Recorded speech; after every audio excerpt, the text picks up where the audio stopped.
Francisco Tech Council was pleased to have Aaron Lauridsen, Director of Access Technology at Lighthouse for the Blind and Visually Impaired, at our Access and Learning Workgroup meeting on August 6, 2020. I'm Aaron Lauridsen, and I'm the Director of Access Technology at Lighthouse for the Blind and Visually Impaired. Most of you are probably pretty familiar with us. We've been serving San Francisco and the Greater Bay Area for quite a while. We provide training and community for people who are blind and visually impaired in San Francisco and also in the Greater Bay Area. We also spend some time encouraging innovation and amplifying blind voices nationally and internationally. And I'll give our website at the end if you're interested in some of that other work. My department, the Access Technology Department, focuses on providing digital literacy training to people who are blind and visually impaired. And when I talk about digital literacy training for people who are blind, it involves all of the same digital literacy training that you would think of for other adults and older adults. Things like, what's the difference between a text and an email? What's an email attachment? How do I keep my computer safe from viruses?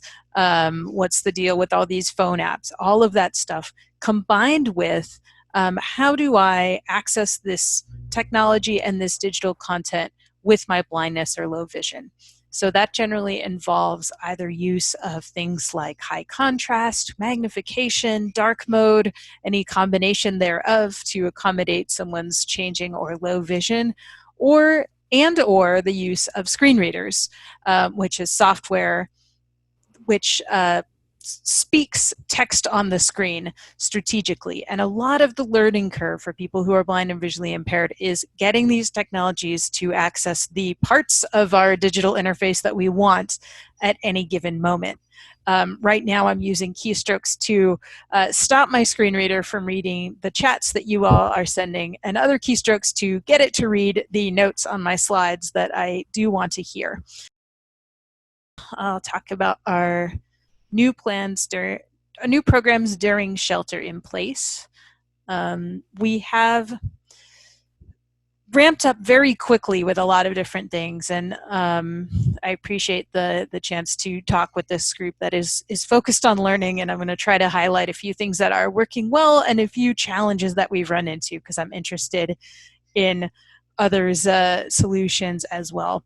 So in terms of what we've done since shelter in place, we've started something called Tech Together Online, which is an almost every week group. Occasionally we'll sub it in with a more structured workshop, just to give ourselves a change of pace from the moderation required to put on this group. So this is a group that's drawn people from San Francisco, from the Greater Bay Area, and from all over the country. One thing we're finding is that once we advertise these virtual programs, everybody wants to come, and we don't turn anybody away from participating in this group who is blind or visually impaired. I keep a pretty hard line on people who are not visually impaired. We have other ways to help them learn about access technology, and we hold the space for the folks in the community. So in Tech Together Online, we have a topic every week. My team of access technology specialists gives some brief presentations, and then we take questions and comments and conversation from the group. And the group is often anywhere from 25 to 55 people, and at varying stages of digital literacy. So we have people who dial in on their landlines. We have people who dial in using one-touch styling on their smartphones. We have people who come in on their computers. We use the Zoom hand raise feature, and every week we go over how to do that on every platform. And then if we know that someone is brand new and they've dialed in with one touch and maybe aren't even able to use their touchscreen keypad yet, we'll sort of circle around and call on our phone participants and unmute them at various times throughout the conversation to make sure that we're not leaving them out.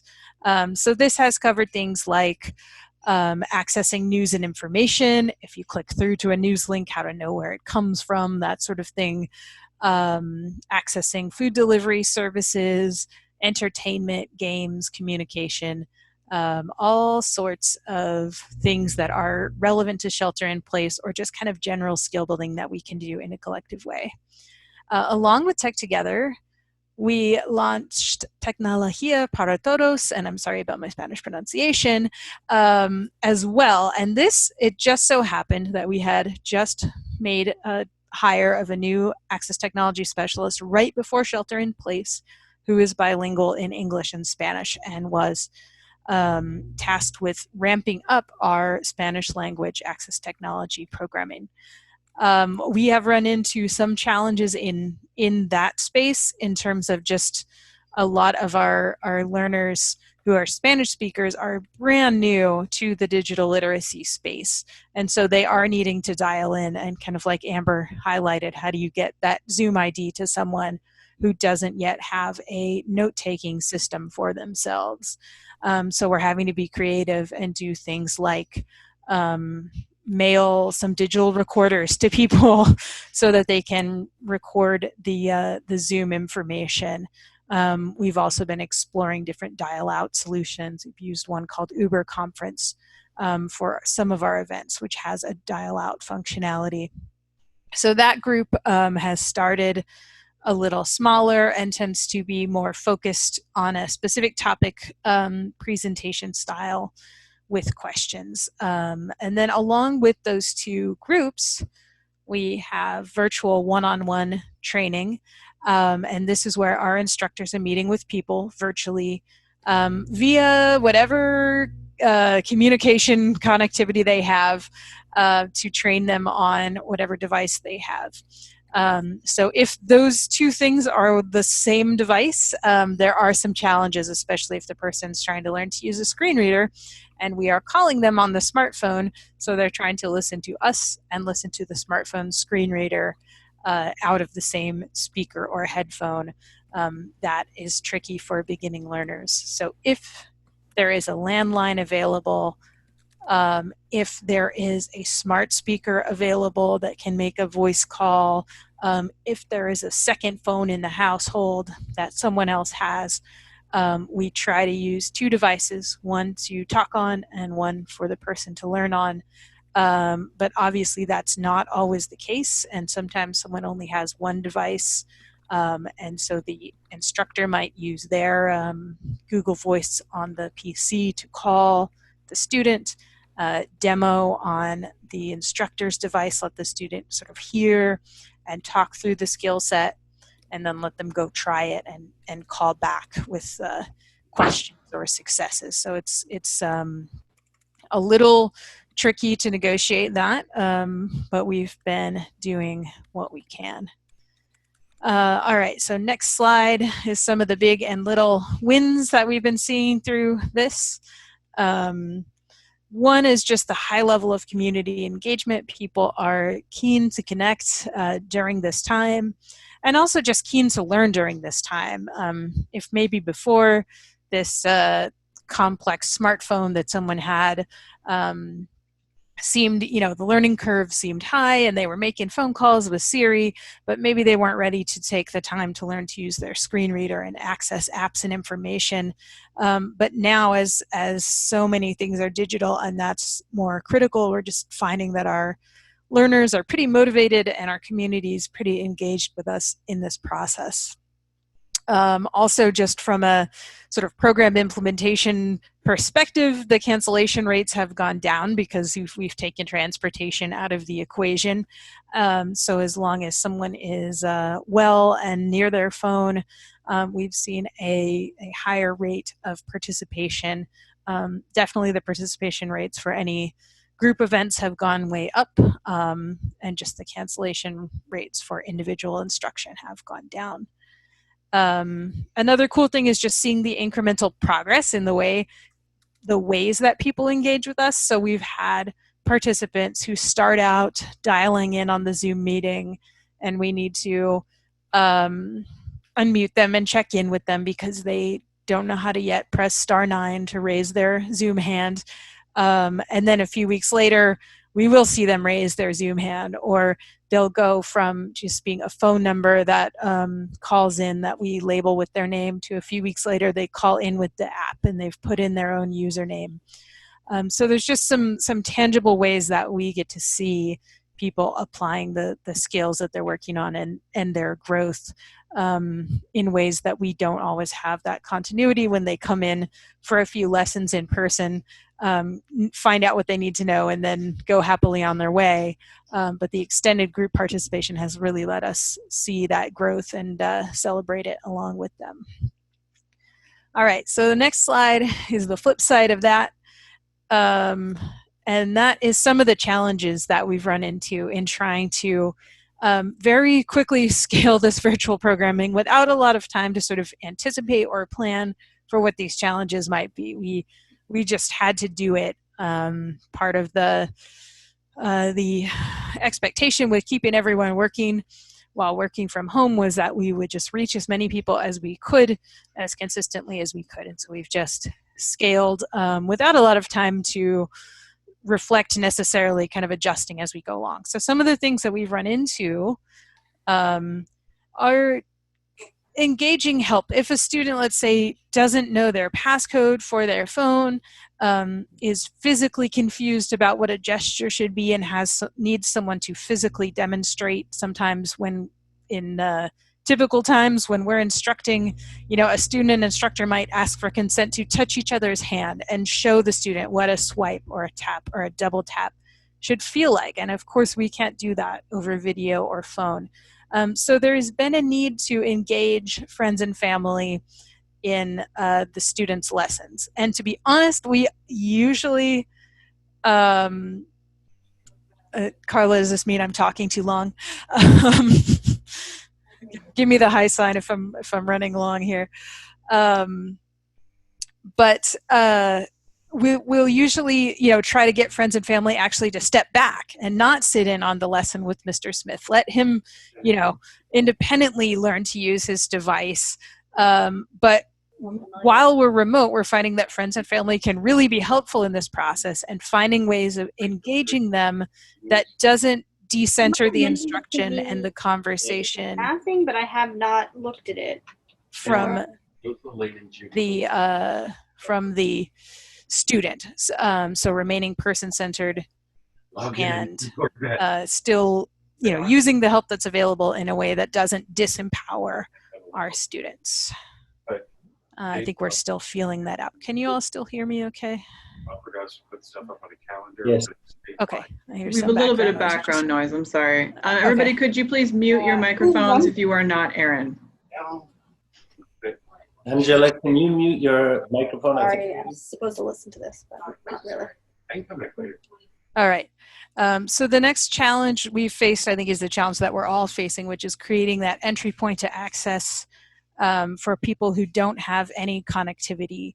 One of the things that we have used is digital recorders. We have some digital recorders that have been donated that we're mailing out to people and putting a duct tape X on the envelope so they can feel for that envelope in their mail and get it, and then we call them and show them how to use it so they can capture basic information like what is this Zoom ID and what time is this meeting happening. And I'll talk on the next slide about some things we've done to try to demystify the Zoom meeting invitation. The other challenge I just wanted to note is I find that as the leader of a team, supporting my instructors in doing this work, which is very personal and interpersonal work that normally they do in the office, and then there's some time to debrief with each other, and there's a clear train ride or bus ride in between that work and their living spaces. But now this work is happening in our homes. So as you all know, when you're teaching someone to use their device, you sometimes see their text messages, their emails, their apps. A lot about their personal life comes into the session, and now we're doing this work from our homes. So sometimes our personal background noise or life comes into the session. I have one instructor who says, you know, my student really wants video demos, but the only quiet place I have to teach is my bedroom. And for most of my blind students, I work without the camera, but for this low vision student, you know, I need to figure out what to do. So just navigating that intensity of this type of work is something I just want to call out as something I think we're all working through.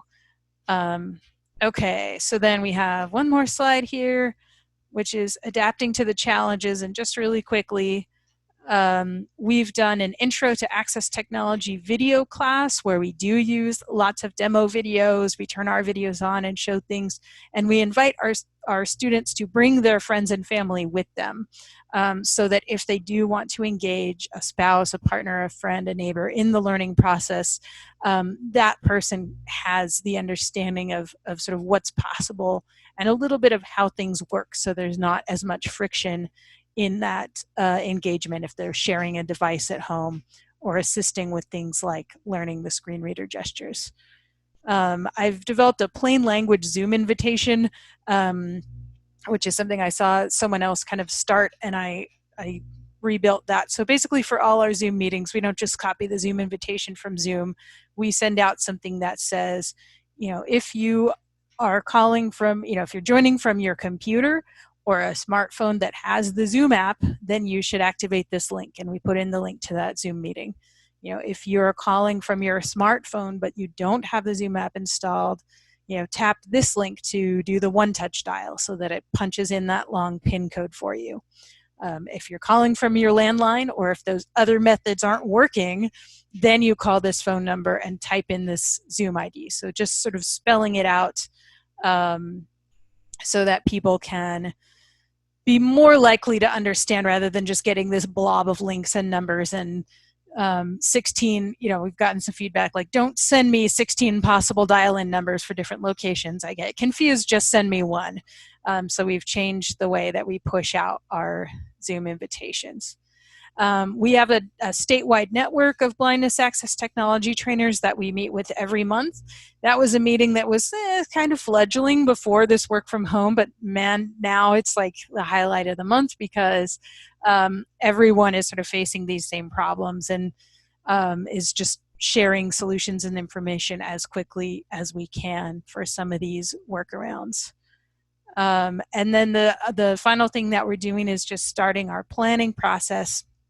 And our hope is that whenever we can re-engage in person, we're going to use a hybrid model where someone could come in for device setup, decision-making, or kind of those initial lessons about physically how to use the device and turn it on, and then access virtual training after that. So my hope is that I can approach the re-entry with some more intentionality and planning than the uh-oh, here we go style of deploying all these things that I just talked about.